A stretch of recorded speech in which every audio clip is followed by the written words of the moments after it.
Hi, everybody. This is Dave from DRG. Today we have a special guest with us. It's Ben Higgins, guitar teacher extraordinaire from the UK. I'm sure all of you are familiar with his wonderful content that he has on YouTube. If you haven't checked that out, I urge you to do so. In addition, he has an awful lot of awesome courses that he makes available through his website, paid content. But he also just gives you an awful lot of stuff that's really great stuff for free. Start there. I did, and I found I needed some more. So I wanted to talk to you, Ben, because I've been very impressed with the kinds of lessons that you've been providing beyond the stuff that an awful lot of internet guitar teachers do. Before we dive into that specifically, I wanted to talk a little bit about your player background, talk about your journey as a player. Were you in early bands? How did you learn those kinds of things? If you give us a little bit of that background, because I don't think we don't have any of that on your site that I'm aware of. Yeah. I tend not to bore people with the long bios because they usually tend to be similar, don't they? So and so band, so and so this, that, and the other. Yeah. But probably like a lot of you guys that are going to end up watching this, picked up an acoustic first. I think I was about 10 years old. So started bashing around on open chords, like we all did, really. Getting into like timing, things like that, jing, jing, jing. So it was all about the fun of being able to play chord changes, really. Things like that. And it's actually quite a while before I picked up an electric for the first time. And when I did, I was immediately like shocked by like, oh shit, I thought I was pretty good at this thing, and all of a sudden I've now got all this noise to control. Yeah. Distortion. I didn't know what that was, but all of a sudden, it's all about controlling this noise, and things like muting. So it's a whole different ball game. I'm sure we all remember that. Dave, did you have the same kind of experience with hitting an electric for the first time? I actually started on bass, although that's before I bought a bass. I actually did have an acoustic guitar that somebody lent to me. And at that time, I really wasn't interested in that. And I wanted to play, the songs that I like to play and get started being in bands and things like that. And the acoustic never really, it's funny, I love acoustic now, but it's a different, the different end of my life for different reasons. But at that time, when you want to rock, that wasn't the way to get it done. So I didn't do it that way, but I did eventually procure a bass and started learning what I wanted to learn. But one of the things that made me want to pick up an instrument was bands that I loved and music I was getting into. And was there anything like that for you that was the impetus for even picking up the acoustic guitar? Was it, what did you think at that time that you wanted to do, or was it just a curiosity? So yeah, the last thing, curiosity with the acoustic, because that wasn't really what I was interested in. The first music I was into, believe it or not, was Michael Jackson.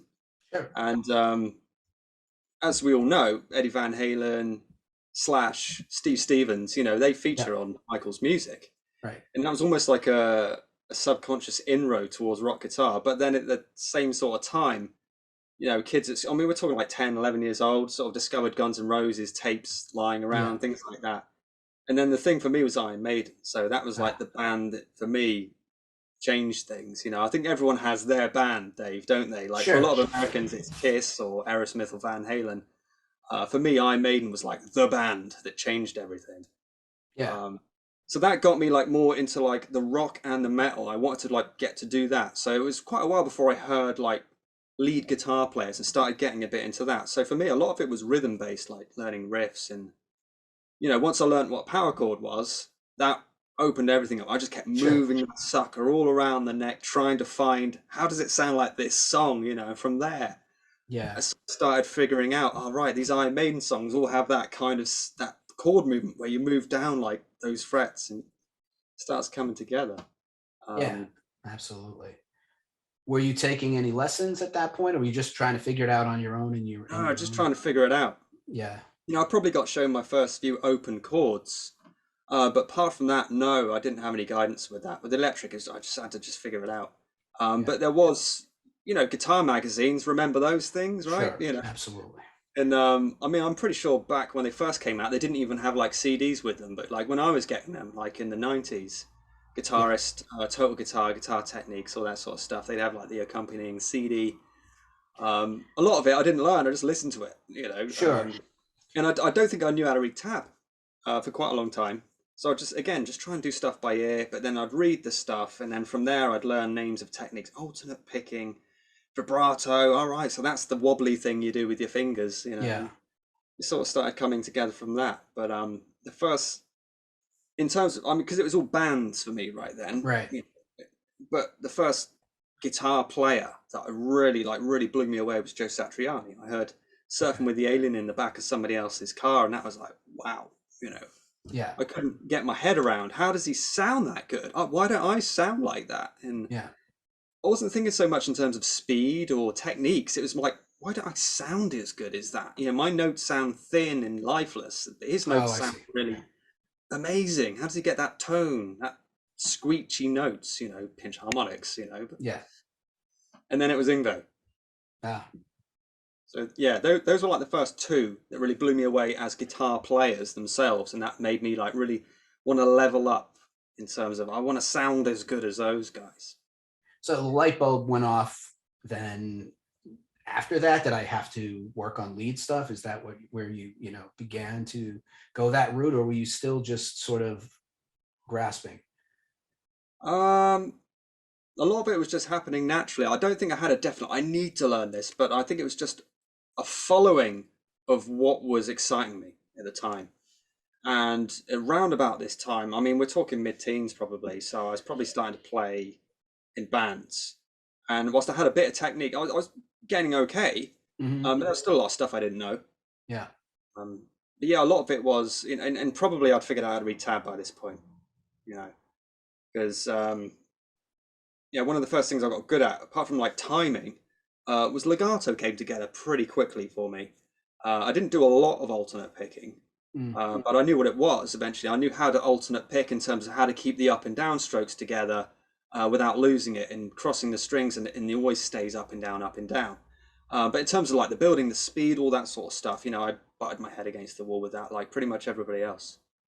Well, that's interesting because you've reached a level in your technique that the average guitarist doesn't reach, and at some point, it must have clicked for you. And from what I can tell from the kinds of videos that you've been posting in your coursework, you've never been just about those kinds of things. You've never been just about the technique. Mm. That's one of the things that really did fascinate me about the courses that you were offering, is that you were talking about more than just like, here's how you alternate pick and get fast at it. Now, it's not Mm. that you don't provide courses on that, you do, but you provide an awful lot of conceptual content as well. And you said this was in the early 90s when you started doing this stuff sort of more seriously. Something like that. I mean, if I picked it up when I was 10, what's that? It would have been mid 90s actually, mid 90s, mid to late 90s. So So if I you, picked it up around 95 ish, it so must you have been. almost missed the 80s metal thing, right? Well, Or yeah, I mean, really, I'm the wrong generation for that. I should have been into new metal, but I wasn't. It did not right. grab me at all. It didn't. Every generation's music is supposed to resonate with that generation, but I didn't feel it. I mean, like the No, Limp I get Bizkit, it. Korn stuff. Yeah, I was No, I was never into that either. yeah, But when I was in my mid-teens, I was hitting that, right in that spot where that was about to blow up. yeah, And then you had like all at once, it seemed, between like 1980 and even 83, you probably had like 25 new guitar heroes and they were all awesome. yeah, It was yeah. just like you'd see them on MTV all the time. And it's like, that sort of kind of thing. At that point, I was still playing bass. This was maybe like 6 years into my music journey. But, eventually I switched over. But coming into it in the 90s, when a lot of that stuff was going away and getting, you know, killed by grunge, it's Mm, interesting that you were able to even sort of find your way back to those kinds of players. yeah. Yeah, a lot of it I think was discovering old albums that had been left around. So like if I hadn't have discovered like old Iron Maiden tapes and stuff like that, I don't know where I would have encountered it. Um, discovering old magazines from like the early 90s, which, even though funny enough, that was when that music was sort of becoming less popular, there would still be articles in there about like Iron Maiden or Sure. Metallica and things like that. Um, so really, it was almost like an inheritance, almost like inherited stuff, which I found around, like either at secondhand shops or car boot sales. So did you call it car boot sales? They call them that in the US as well. Yeah, I know what you're talking about. Yeah, Yeah, yeah, the trunk sale and stuff like that. yeah, Yeah, yeah, yeah, yeah. So yeah, you like yeah, find like old, like the first Metallica vinyl I ever found was Ride the Lightning, and I that was the heaviest thing I'd ever heard. yeah, At that time, and like a lot of us, we pick stuff up based on what the cover looked like. yeah, Oh, that yeah, sounds like the sort of thing I might enjoy. But yeah, I mean, I wasn't supposed to be into that type of music, but I was. And funny enough, as I've gone on, I don't really tend to get into new music that comes out. I mean, I don't know if it's the same. I think it's the same for a lot of people, and some people are different. They like to keep up to date and discover new bands. For some people, that's a thrill, but for me, I just seem it tends to crystallize my taste in guitar players. I yeah. still love listening to stuff like Michael Schenker, Right. Matthias Yabs, Uli, Yeah. sort of like that kind of period from like the late Well, it 70s to like hasn't been topped. 84. I mean, it hasn't been Yeah. topped. So, I Yeah. mean, I mean, and it probably never will. I mean, so I yeah. know what you're saying, and it's like I remember um, having these conversations with a lot with younger people in my forum, and there are some people that are more in my age group who do seek out the new stuff. And it's not that I'm like dead set against it. I'd love to hear something that actually turned me on. Mm, But mm, when I do, I find that it's like, okay, you got an amazing guitar player, but your singer's terrible. mm, Or mm, you've got an amazing singer and your guitar player is decent, but your songs suck. mm. And it's like, I'm sorry, I came from a time where it was all fitting together, and you had Mm. the good singer, you had the good player, you had the good songs. And it's like when you Yeah. don't have all the pieces, it's just somehow something less. Now I can enjoy a lot of music that isn't guitar driven, metal driven, heavy rock driven music. I like a lot of other things besides that as well. But for me at this point, it's just I want to hear good songs. And Mm, if a band has good songs and they can put them across, I don't care that much if the guitar guy isn't like dominant. mm. But it's really case by case for me to really do that. But so yeah, I know exactly what you're talking about, where you're coming from on that. I do tend to listen to the same stuff I was listening to when I was a kid. Um, Yeah.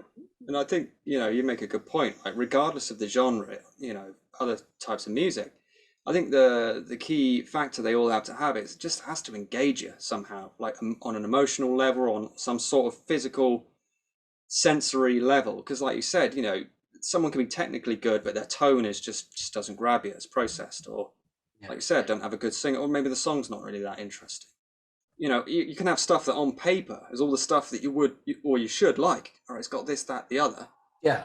It doesn't emotionally connect with you. It's just, it doesn't. Yeah, and I mean, I think we all have those bands where it's like I sit here and I go, I should like Pink Floyd. I really should like them. I love Led Zeppelin. I love The Mm. Who. I love the Stones. I love all of their peers. I love, but they just, for whatever reason, kind of bore me to tears. Yeah. And for them, I just don't have that. It didn't click. Mm. So there are some bands like that where I think we all have uh, Yeah, that, definitely. it's like on paper I should like this, like you said, Yeah, but yeah, but it's yeah, it's like it's just not working for me for yeah, whatever reason. yeah. I So totally feel that. Totally.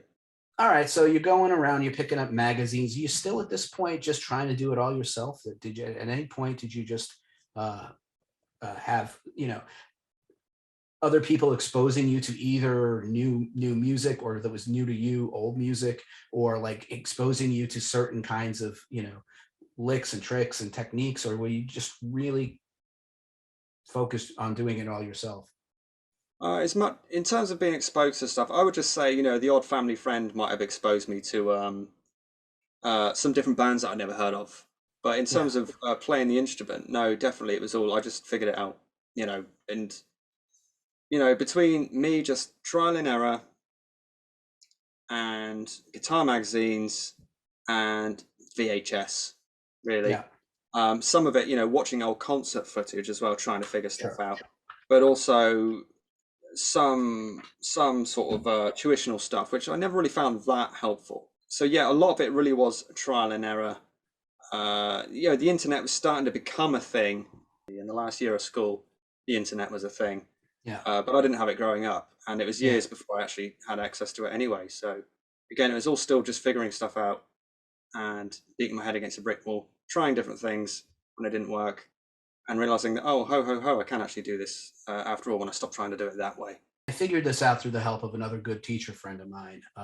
That when I look back on my early days on guitar, what I found was the things that were being taught in that era are not the things that get you to the places that would come later. The best example of this is Troy Grady's, journey. I'm sure you've watched some of his stuff of how he learned how to, crack the code and all of that stuff. No one was talking about downward pick slanting. No one was talking about counting sixes and stuff like that. These were things that players like Yngwie tripped over and figured out he was doing it. And then when you asked him how he did it, he really didn't even know he was doing it. So I mean, this code thing about that, of learning how to do this stuff, that was one of those key pieces of information that I didn't have in those days. So at a certain point, I only progressed to a certain stage and hit a wall. I knew I had to be able to alternate pick better than I did. I knew I had a pit, like a hitch in my alternate picking that I had to get rid of. I had to unlearn that and stuff like that. But I mean, even it was one of those things where no matter how much time you put into it, if you don't have that key piece of information, no, this is what you need to do. You're doing it this way. You need to do it that way, like you said. You may never get over that hump, Yeah. and somehow you manage to figure this stuff out on your own. Do you have any inkling of how that sort of like came? When did the light bulbs go on for you? Well, just to go back a little bit in your previous sentence, yeah, I did figure it out to a level of where I'm happy with my technique. Because I can't play every single thing, known to man, and there are certain techniques I just don't really get into that much, the hybrid picking or the eight finger tapping, so things like Yeah. that. But to a level where I'm happy with my guitar playing, yeah, it to me it always just seemed quite obvious to when you encounter a problem to look at it and say, well, okay, well, where is it going wrong? Okay, is it going wrong when I do that, or is it going wrong when I do that? And like identifying where it's going wrong. Okay, all right, it goes wrong when I do that thing. All right, so what am I doing? Technical problems tend to be quite specific and quite small rather than like really big and long, really big and long. So I knew that, well, okay, well, obviously practicing like a long scale exercise is irrelevant. I don't need to practice a long scale exercise when the problem is actually like a really small thing that happens when I pick from like the D to the G string, Yeah. for example, like that. So it's like really just starting to look at where things were going wrong and just going after them. And then a lot of it is really mindset. A lot of it's just sheer bloody mindedness of like, God damn it, I'm gonna get it, Yeah.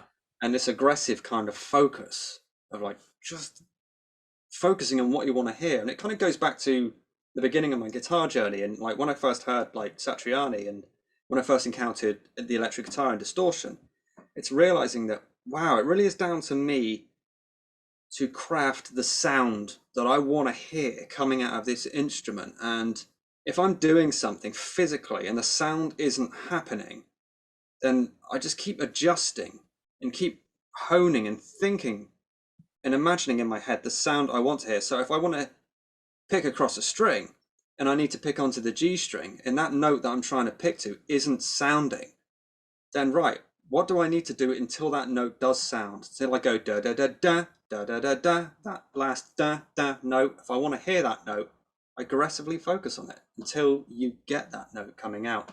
And rather than over focusing physically on what your hand is actually doing, which can help some people, but conversely, it also can actually make it harder for people because it gives them like a checklist of things they've got to think about. So what was once natural to them has now become unnatural because it's Mhm. now it's a mechanical process. I've got to think about X, Y, and Z instead of just I used to just pick up and play. Right.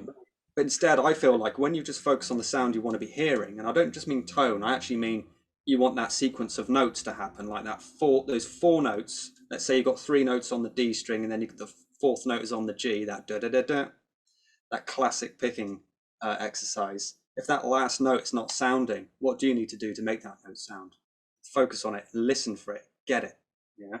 Yeah. And your body will find a way, it will do the job. And to some people, that's almost too esoteric. They kind of want a, well, Ben, what's the actual angle, or what is the actual position? And it's like, well, your body's different to mine. You Right. might find that your hand is closer to the guitar body, or you might be coming in from the top or from the side. Because when you look at players, They're all you'll over the probably, place. Yeah. yeah, you'll see there's more differences than there are similarities. There's so many different ways of, I mean, in picking is such a big thing because there's so many different ways to do it, which means there's so many different ways we can screw it up. Right. Uh, Everyone's got a different way. But yeah, there are commonalities which will help. But once you've got those commonalities sorted, like, when I talk about speed picking, I'm always getting people to keep the pick as close to the string as possible, Right. right? Not all the time, right? Not always for crossing strings, but just to build speed, to understand what that feels like. It doesn't happen in a vacuum, right? You just have to do that to build speed on one string. But when it comes to crossing strings, that's when the aggressive focus of that's the note I want to hear and get it, and in your hand position, wherever your pick is pointing doesn't always necessarily matter. It's gonna do what it needs to do to get the job done, and you'll find that it will get the job done. So when did you finally find that you could sort of play the things you wanted to play from the other players? I mean, one of the things you do on your video channel is you do like a video with like 30 guitar players, shredders in one video, or 100 of them. I think you've done once or something like that. I mean, so I mean, that's a big leap from where we are right now in this conversation to being to saying, okay, I'm figuring out how to do this stuff. But at some point, you progressed at a stage where you could almost ape these other guys' picking and what they were doing. Certainly, some of the sonics. I mean, it's within close enough to recognize the players' trademarks, obviously. Mm. Well, sometimes you don't realize what you're capable of until your back's against the wall and you realize, okay, I've just got to do it. Before I did the 30 shredders video, I guess my technique had been progressing in leaps and then plateaus, leaps and plateaus. And with the picking was like that. It was always like a little leap and then just plateau and then a leap again, then a plateau. Which is great news, guys, because seriously, I keep progressing. Where I am today is still better than I was 3 years ago, or better than I was when I did 30 shredders even. Yeah. But it also in different ways. I'm not talking just technique, not just like speed, because you don't just keep getting faster exponentially. No, not for there is a limit, there's a diminishing returns or whatever you call it. But in different ways, right? With the technique, it probably wasn't until my 20s I started getting really good at picking. I was okay at it, as in pretty good, but not at the level where I am now. Right, So it took a while. For some people they get picking quite quick. For me, it took a while, and I still kept getting better at it.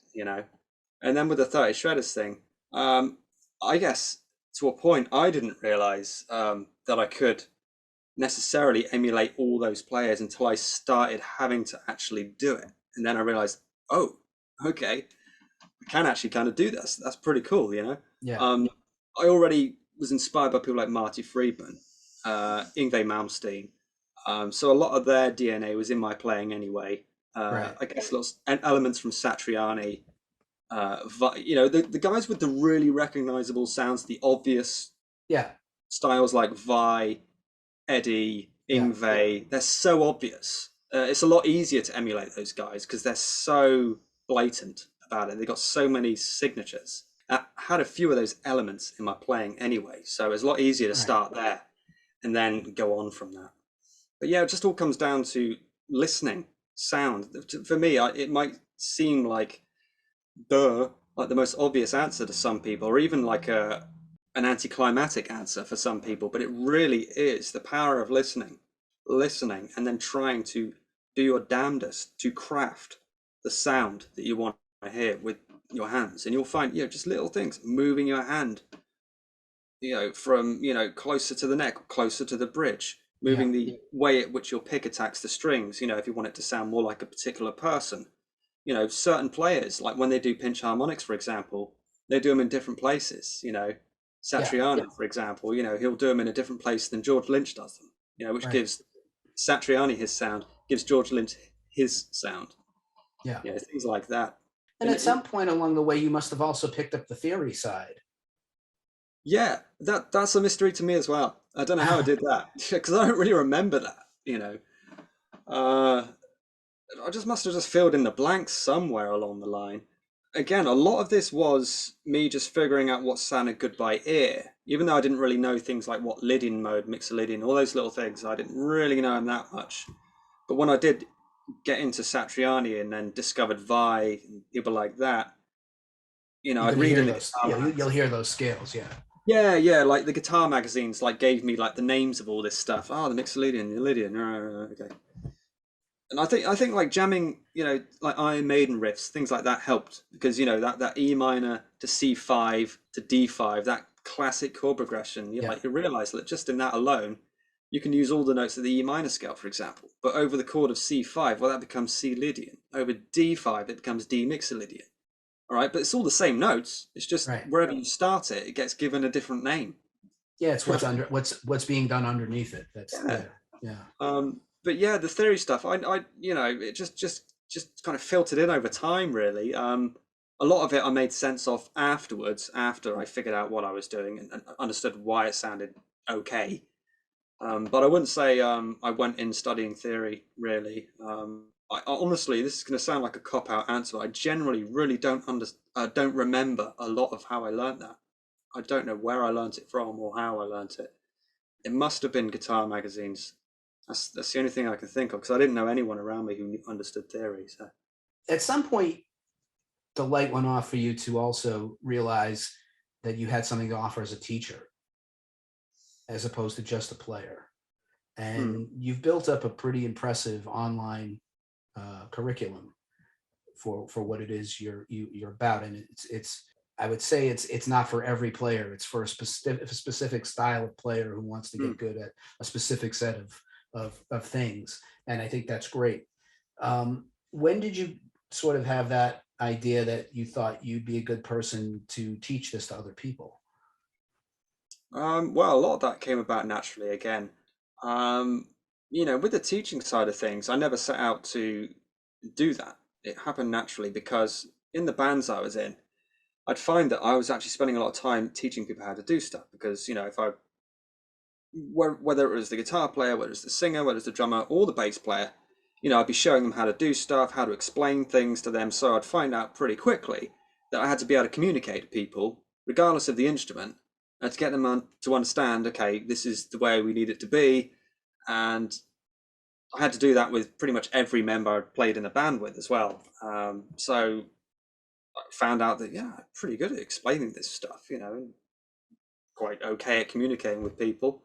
And it's rewarding as well to actually see people Sure. grasp something. That moment of when you see someone go from "I can't do it" to there you go. That moment is like brilliant. It just Yeah. that's what teaching is really. It's taking them from not understanding or not being able to do something to being able to do something.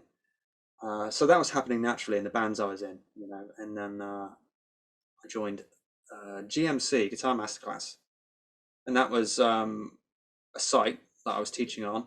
That opened up, the possibility to start, communicating with people all over the world, which is amazing. Being able to Hmm. teach people from Poland to Texas, Yeah. wherever it is, Yeah. that was amazing. Um, but again, it was within somebody else's idea system, Yeah. and I wanted to be able to teach the way I wanted to teach, and the things that I wanted to teach as well, rather than just stuff that I don't want to go into, so then it just came about, right? Okay, well, I'm going to start doing this stuff, and I think Badass Guitar Licks was the first one I ever did on a DVD, believe it or not. Mm. Do you remember those things as well? Yeah. Um, and yeah, so that just went into the Badass Guitar courses, which for me is it's just all about seeing that so many people get overwhelmed with stuff that they just don't need to be worried about. You don't need 7 licks to teach one movement, right? Yeah. It's just otherwise you're just collecting licks at that point, right? It's about giving people what they need to be able to get a job done, right? Right. No more than that, and without wasting their time. So it's about respecting people's time and giving them what they need to be able to get that movement that they need in that technique, and no more, no waffle. Just here you go. This is what you need to do. Go away and do it. But Enjoy your life. I mean, how did you know that? I mean, that's the leap, really, from being someone who's done it themselves to Mm, looking at some other player and saying, for some reason, I can see what he's doing that's tripping him up, yeah. and I know how to tell him to fix it.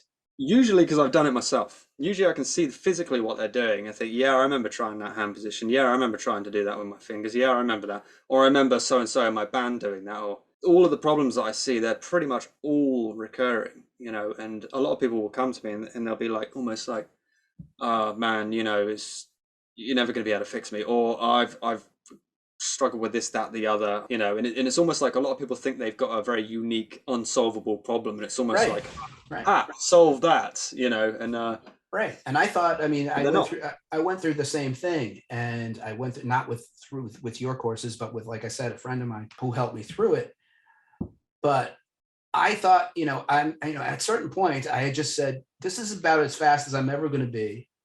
I can express what I want to express on my guitar. It's just not going to be at, the flashy levels that I, would have preferred.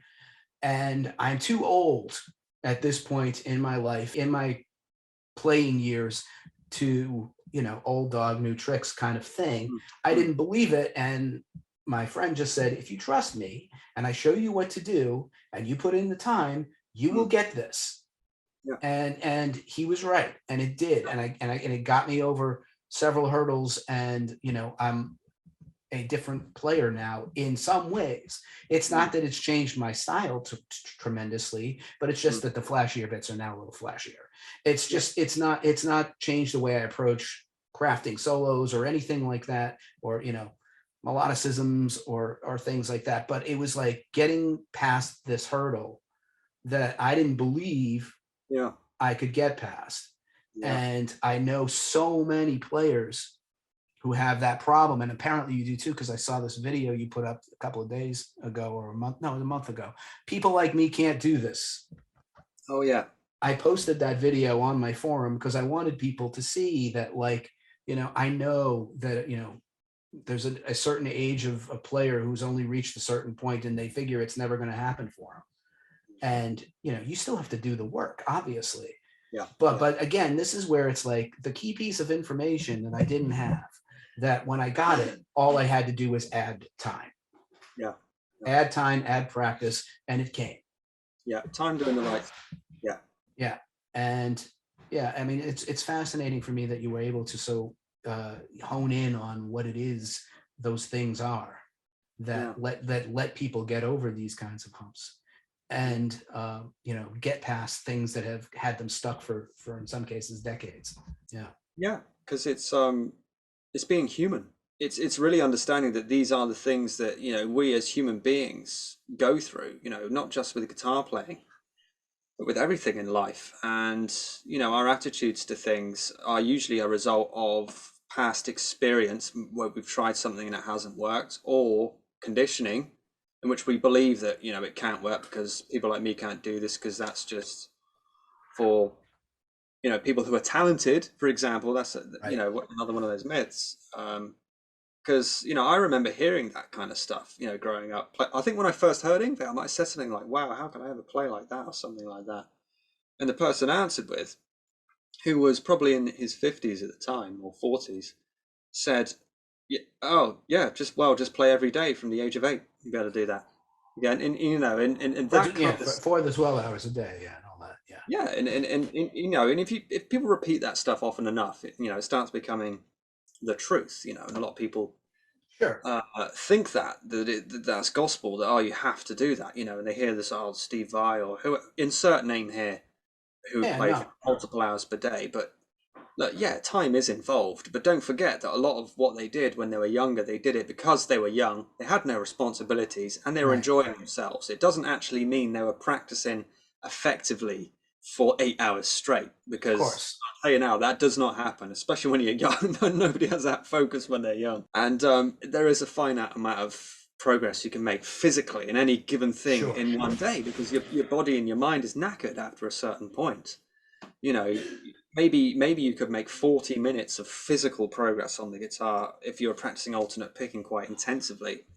I don't know, and it's going to vary for everybody. Maybe one person might, 30 minutes might be enough for them. For somebody else who's 18 years old, they might be able to do 2 hours of legato and picking, but there will come a point at which they can't do that anymore. Sure. And if they were doing that every day, they're gonna hit the law of diminishing returns anyway. So Right. maybe Monday was good. Maybe they should have had Tuesday off, right? But they've done Right. Monday, Tuesday, Wednesday. They don't understand why they're not making any more progress. It's like, dude. Steve Lukather once told me, I think at his most intensive, he probably practiced maybe 4 hours a day when he was really at the point where he was his most intense practicing.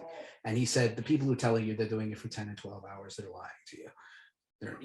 So Yeah, I think it's one of those things where it sounds good as a story. It makes you sound like a legend in other people's eyes. Like, oh my God, he devoted like 11 hours a day to practice. It makes you sound like you're Mozart or you're Leonardo da Vinci, and people play it up I way also more. think it also it keeps people from even wanting to try on Yeah, some level. It's just like, well, I can't commit to that. I mean, what are you yeah, kidding? yeah. What are you kidding? And that was the other thing he said to me. He said I wanted to go outside. I wanted to hang out with my friends. I wanted to have a life beyond just playing guitar. So as much as I love the guitar, he said I wanted to date girls and do other things and Sorry. Who was this you were talking to again, Steve?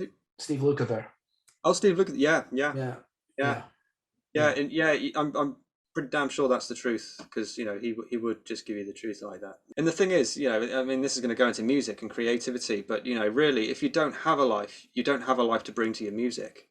You have to live, Right, and guys that are locking themselves away for 10, 11, 12 hours a day aren't going to have anything to say on the instrument because they haven't lived, right? right. So yeah, it really is a myth. And whilst there may have been times where Steve Vai may have done like a 10, 11 hour day, I read in an interview, and damned if I can find it, but I know I read it, I'm not imagining this, that he said, I think he only did that about once or twice in his life. It was like an experiment, Yeah, right? the For 10-hour people, workout thing that was famous. It was that's it, yeah. yeah. But people run with that and they take it with Steve Vai practiced 11 hours a day or 10 hours a day or whatever. And no, come on, man, that's not what happened. Yeah. And Ingve is one of those people. He will tell you straight to your face, "I never practice." Right?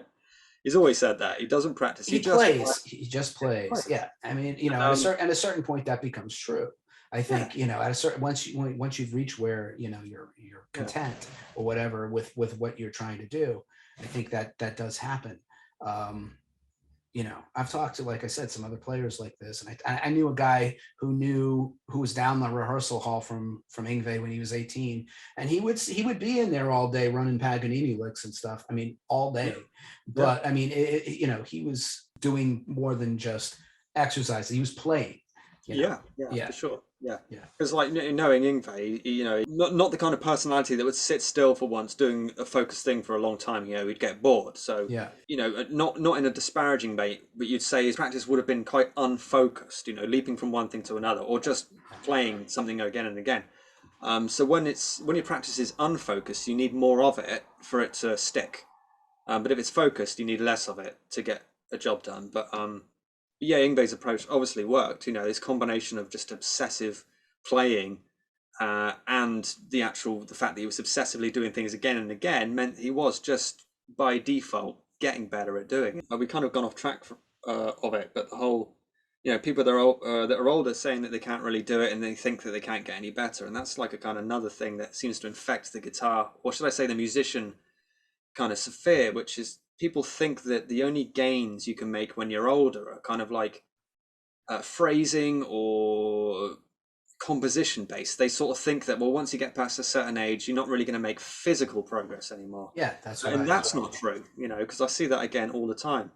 Whilst I would never promise anyone that like you're not going to be becoming an Olympic athlete, Right. like that at the age of 65, but you can still get better from where you are, and everybody can get better from where they are, and level up whatever they're doing. So even if people are 65, 70, if they were working on hammer-ons and pulls, They might go from 100 BPM to 130 BPM, which is Yeah. faster than they've ever played, Yeah. or more than that, maybe 130 to 160 or something like that. Yeah. And it's a combination of knowing that these movements on the guitar are not for a select few.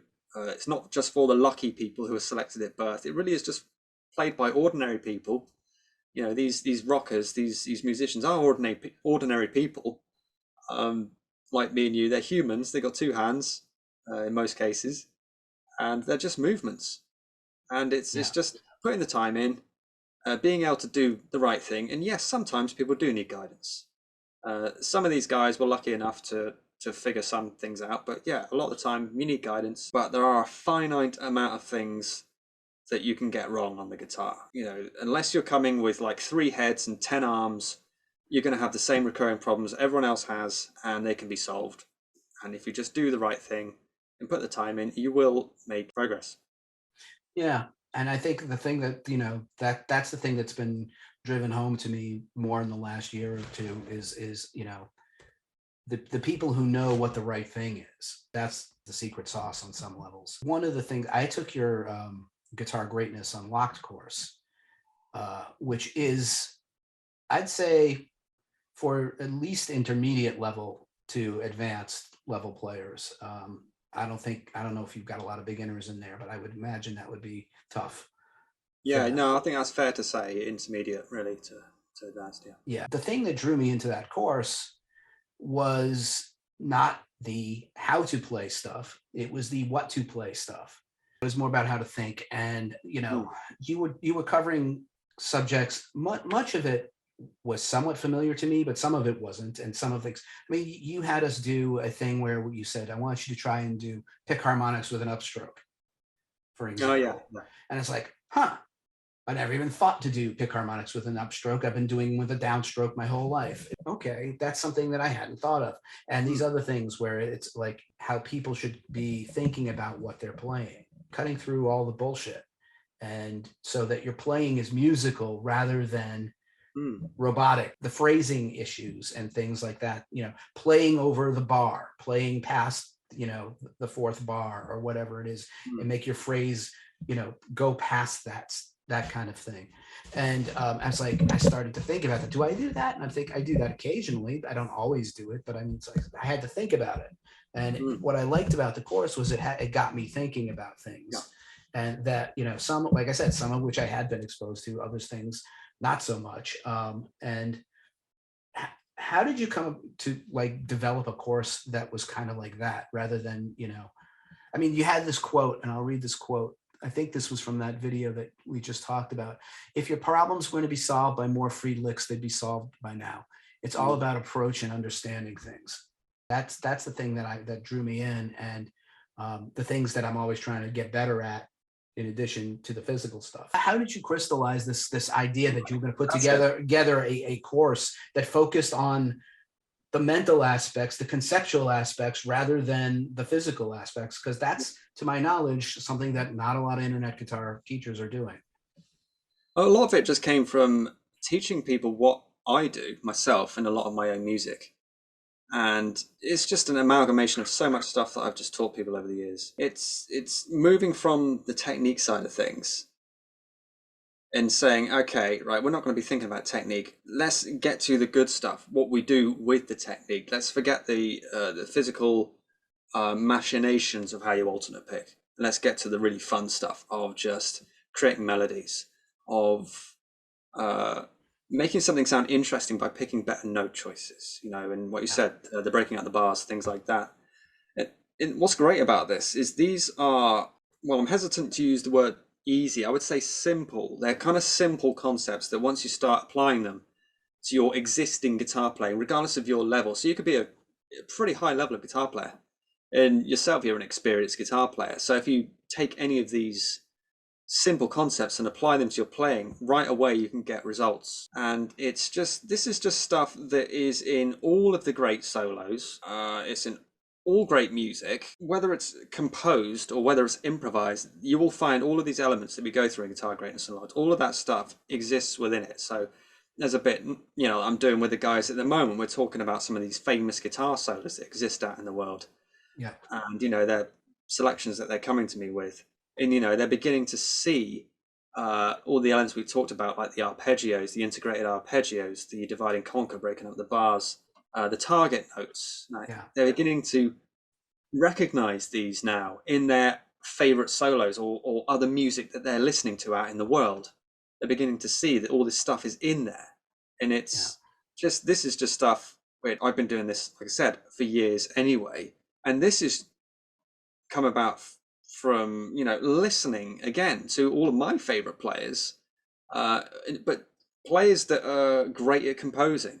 Yeah. Like, no one could argue that Satriani isn't a great composer, because he is.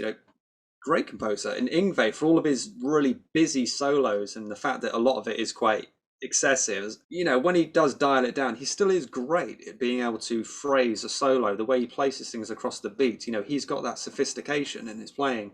Yeah. Schenker, Yeah. Eddie, all of the greats, and when you start looking at that stuff, you see all the commonalities, you see all the things they're doing.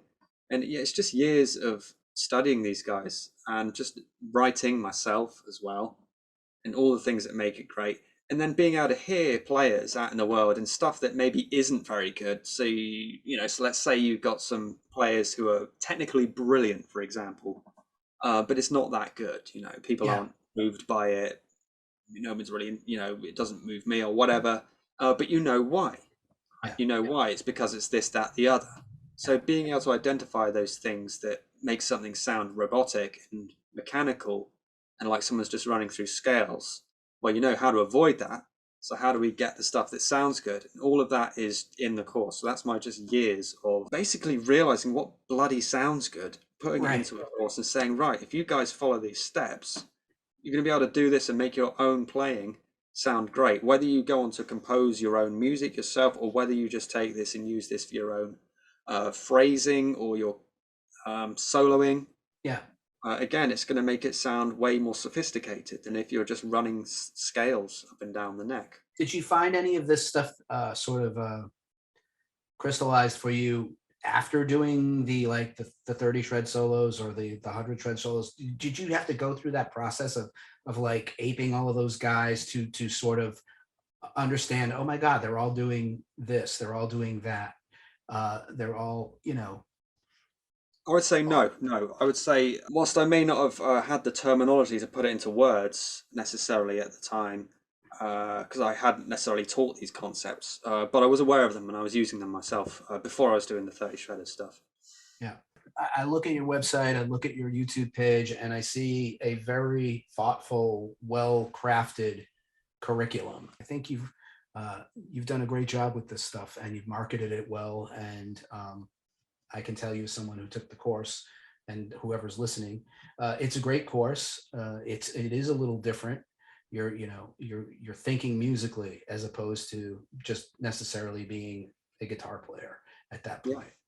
yeah. I mean, we're using it in the way that we intended. Is the reason we picked it up. Is to enjoy it and to sound great. And that's one thing I like to get across to people, is to remind themselves that, regardless, beyond all the years of practicing technique, let's take it back and remember why we're learning the technique. Is so we can enjoy the damn thing, and fall in love with the reason why we picked it up in the first place. Because none of us really wanted to pick the guitar up when we were younger and think, do you know what, I'd love to spend 40 years practicing alternate picking. Right. We picked it up because of Eddie or Randy or Schenker or Gary Moore, Yeah. or whoever, insert Yeah. your favorite guitar player, Yeah. because we want to sound good, we want to sound like that and enjoy playing it. So always bring it back to that. Always enjoy it. Make We've sure been you trying enjoy we've been trying to do that on our website for a long time. I've been trying to, we talk about, the players who are very satisfying that don't necessarily have a boatload of technique,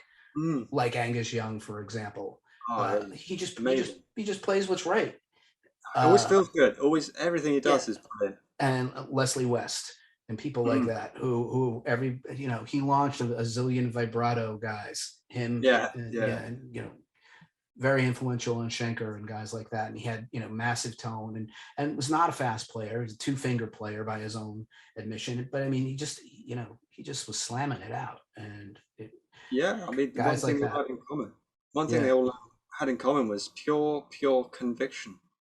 Yeah. You know, they had to work harder. I mean, you know, you lived through the '80s, before there was so much gear that we have, and you'll probably remember yourself that Oh God, you you had had to to. work gear harder back then. You had to play hard. You had to really get the tone out of it. You And if couldn't you just and if you didn't have a 50 or 100 watt Marshall, you weren't going to get that tone, yeah, no yeah, matter what, because your practice amp was going to be some sort of like a PV212 thing, and it didn't have the sound. And there was, yeah, there's a lot of that. You have to work really hard these days to get crap tone. yeah, There's yeah, there's there's so many good ways to get there now, but yeah. back in those days there weren't. And you'd have to go to a music store, for example, and play 15 wah pedals to find the one that sounded good. And the quality control now is much better. Yeah, And they're all coming out sounding good, especially if you're getting something that's boutique or something like that. You yeah, expect it good out of the box. So that's there right. was an awful lot you had to know, and people who had gone before you would share their information with you. You don't want to buy these Les Pauls in this year because they were crap, and that kind of Mm, stuff. And all of the stuff that most people don't, if they're not of that era, aren't going to know anything about any of that. So yeah, there was an awful lot you did have to know about that stuff. It's a lot easier now. yeah, Yeah. yeah, but yeah, I mean, with the gear, there's so much out there, so much. I mean, back in the '80s, I guess if you wanted a super strat, you were either modding a strat or you had to save up and get a, I don't know, what would you say, a Charvel, a Kramer? Well, the Charvel, the Kramer and the Charvel were the early ones that came out, and they were still being made in USA at those times. And Mm, and that was cool because I mean, if you were prepared to wait a little bit, they'd do your custom paint job for you. And mm, you'd have a guitar that looked like Warren D. Martini's or Vivian Campbell's or something like that with your own design on it, but at least that yeah, same level of quality. A lot of people still are using them. I have a guy in California who mm, mm, who makes custom super strats, and he's made yeah, uh, three of them for me already, and I got a fourth coming. And they're all different. They're all different configurations of pickups and yeah, tremolos and stuff. So yeah, they're yeah, really fun. yeah. And there you go. I mean, you're spoiled for choice for guitars now. I mean, there's so much out there. I mean, now, I mean, stuff like Ibanez is almost old school now. I mean, that's Ibanez is like joining the realm of the Strats and the Les Pauls. I'm happy with the Marshall, and the guitars change. I mean, what I like playing changes sometimes, but you know, You had yeah, one of yeah, those carbon fiber things, didn't you? You had one of yeah, those. yeah. I've got one around here. Yes, Those are really light. Do they sound it's so good? light, so light. It is. Yeah. It's a shock. When people would walk past the booth at NAM, I'd watch the same thing happening every single time. I'd be stood over the other side of the booth, and then whoever was handing out the guitar, whether it was Patrick or somebody, I'd watch the same thing. Someone would stop, be like that, go to pick up the guitar, and they do the, Yeah. you know, Yeah. same thing every single time. But yeah, I couldn't believe it when I picked it up. I was like, what the hell? Is this thing even here? So light. All right, So, Ben. Thanks very much for doing this. It was a pleasure thank you. talking to you. If there's anything else you want to say about your site and your courses, now would be a good time to wrap up. But it's been a pleasure. It was a pleasure taking your course, and I'm sure I will see you in the Hall of Knights some point soon. Yeah, well, thanks for having me, Dave. And yeah, I'll just bring it back to just everybody, just make sure you're just doing what you enjoy. Don't do stuff because you think that you have to do it. Do it because you want to do it, and you'll enjoy it and you'll get more out of it. So if you want to go and explore a particular technique, bloody do it. Picking, like, what have you. You can do it, and age is not a barrier, as everybody I work with proves that all the time.